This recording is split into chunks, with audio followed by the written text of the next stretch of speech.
Hey everybody, this is Erica, the technology nerd likes to film stuff, and it is time for the full review of the new Nintendo 2DS XL.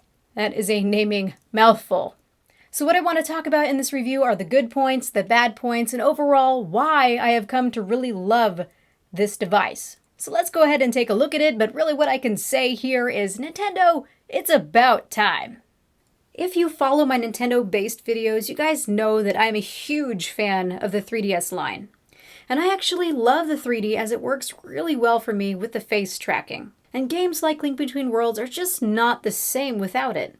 I also love the build quality and the myriad of designs of the bigger unit or the cover plates of the smaller unit.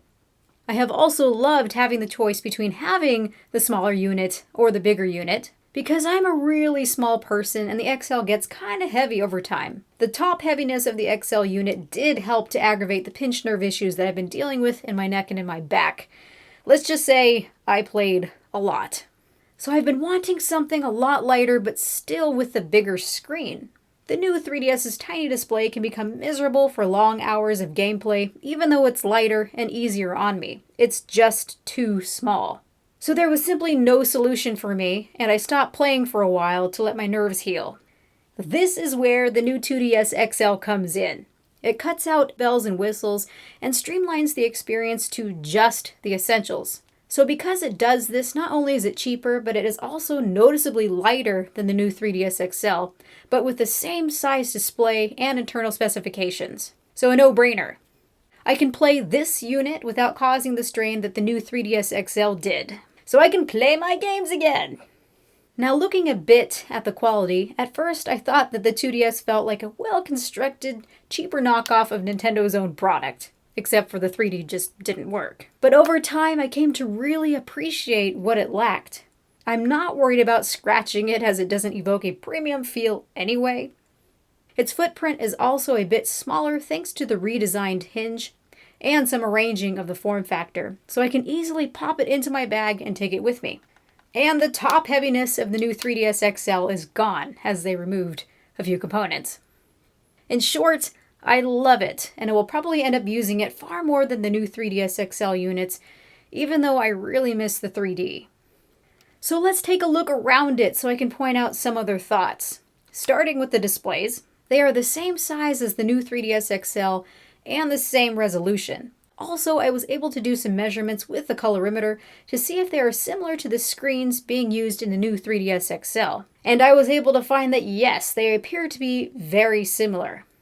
The unit that I have has two TN screens that wash out at an angle, but luckily for me the white point calibration of my top screens looks okay, so I'm happy with it. But I'm positive there will be calibration variations, as no two screens of my new 3DS units look the same. I am not sure if there will be any IPS units out there, but I would not count on it.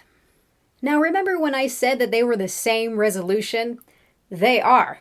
I was able to get up real close to both of the screens, and the pixel layout, size, and pitch are the same. The new 3DS XL and the new 2DS XL are both 800 by 240 resolution screens, even though Nintendo claims that the 2DS XL is 400 by 240.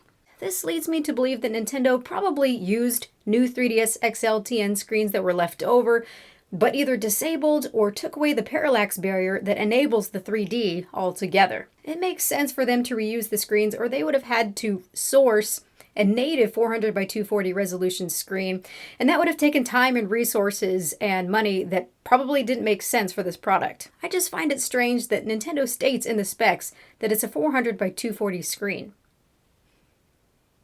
Moving forward, I find the iPhone-esque look of the top display interesting. It's definitely less busy than the new 3DS models. It's all glossy plastic with black borders and is very reflective. And something unsightly is that the glossy plastic collects dust and fingerprints, so it never looks clean. But I find it nice that the screen just disappears into the black borders and feels to become part of them. And strangely, somehow, even when looking at the new 3DS XL, the screens on this thing look huge. So it's an interesting visual effect. My hinge is a bit floppy on my unit, but not annoyingly so. Several of my new 3DS units are also a bit loose too, so I'm not feeling like I'm at a loss here. It's really a lottery. As for the buttons, they have that Nintendo responsive feel, though they are not as premium to the touch as the new 3DS XL, and are all one color embossed with the proper button letters. The home button! It drives me a bit bananas because it is not easy to press on my unit. I have to really shove my finger in there and deliberately press it hard. Let me know if this is a variation. Thankfully, the joystick on mine feels responsive, and it's not sticky at all. Moving on to gameplay, it's great. It feels just like a 3DS experience, just without the 3D. It has the same processor and is very nice and responsive. Features and software are the same, we just lose the 3D component, though strangely, they still include stereoscopic cameras on the back, so you can take 3D photos and use the AR cards. You just can't view them in 3D on this unit. The speakers have been relocated to the bottom and are not as good of quality as you find on the new 3DS models. Not only are they not as loud, I find that the speakers distort with louder sounds or with high frequencies. This is not a deal breaker, especially if you use headphones. It's just something to note. It's also a little bit weird that I can feel the vibrations of the speakers a bit, especially at higher volumes, but it doesn't stick out too much and it doesn't bother me. As for the new flap and compartment, I actually really like that I no longer have to use a screwdriver to access the SD card. Also, the serial number is protected inside of the compartment so it doesn't get gummy or wear off.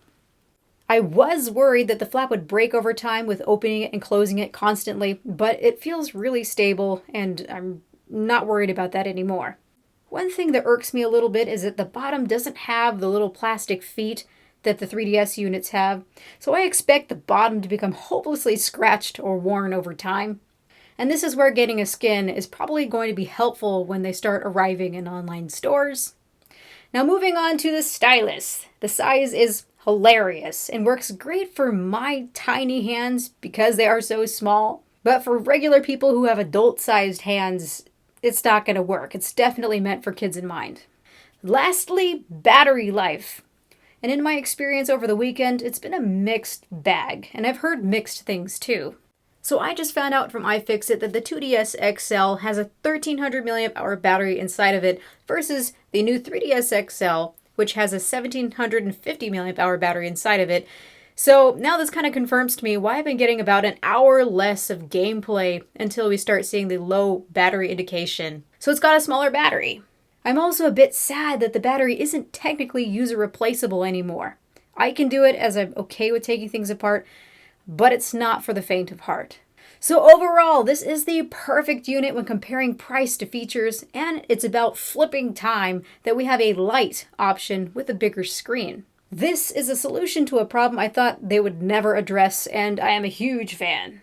Now let's just hope they come out with some cool looking limited editions because I am personally not impressed with the appearance and will be customizing it with the skin ASAP.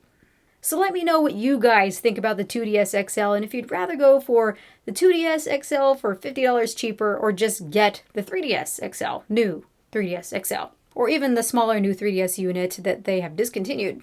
So this has been Erica, the technology nerd who likes to film stuff. Please rate, comment, and subscribe. I hope you guys liked the video. Hope it was helpful. Have a good night. Bye!